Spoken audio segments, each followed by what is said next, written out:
Alexis Lacroix.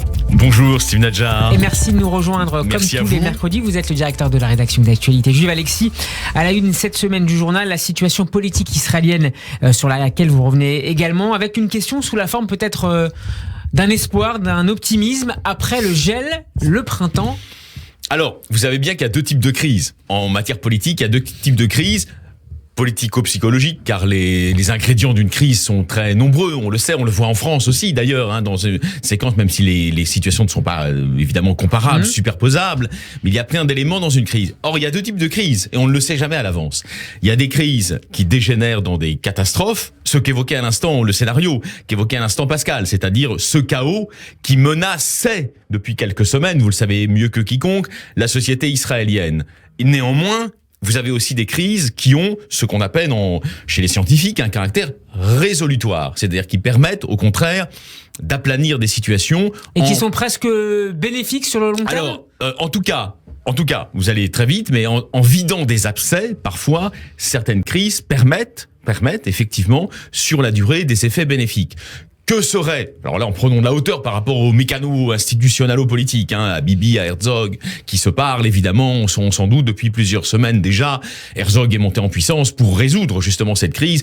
En réalité, dans un accord avec Benyamin Netanyahou, faut pas croire que Herzog l'a fait contre Benyamin Netanyahou. Bien sûr que non, il lui a expliqué, je vais te trouver une porte de sortie. C'est ça qui s'est passé.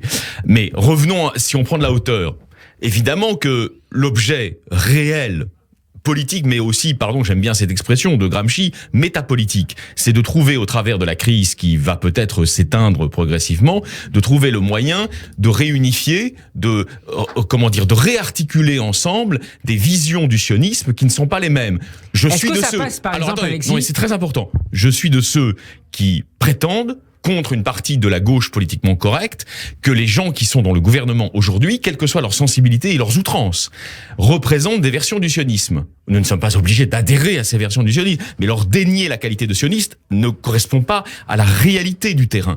Or, quel est, à mon avis, le vrai objectif ? Et c'est pour ça que mon édito fait entendre une petite lueur d'espoir, fait voir plutôt une petite lueur d'espoir, fait entendre une petite tonalité d'espérance. Quel est le vrai objet de la crise actuelle ? C'est de faire en sorte qu'en dépit de leur conception différente du sionisme, certains Israéliens, qui se reconnaissent dans des formations politiques très antagonistes en réalité, puissent néanmoins faire nation commune. C'est ça. Est-ce que ça passe peut-être à terme par la rédaction d'une constitution israélienne ? Alors, ça c'est effectivement, vous avez raison Steve de poser la question, pour réunifier ce qui était part dans une nation, souvent on se met au travail constitutionnel. Ça n'a pas été fait dans l'histoire d'Israël, probablement d'ailleurs parce qu'on savait dès le départ que, comme l'avait très bien dit notre ami Amos Oz, le sionisme n'est pas un prénom mais un nom de famille, c'est-à-dire qu'il a des déclinaisons très différentes. Il y a les herzéliens de gauche, il y a les jabotinskiens, il y a maintenant les sionistes religieux, un peu pour certains très excités, etc., etc. Donc on n'a pas voulu graver dans le marbre en quelque sorte une conception unique de l'État. Mais est-ce que c'est le moment justement de le faire, de se... Mais vous posez les bonnes questions. De se pencher. Je vous remercie.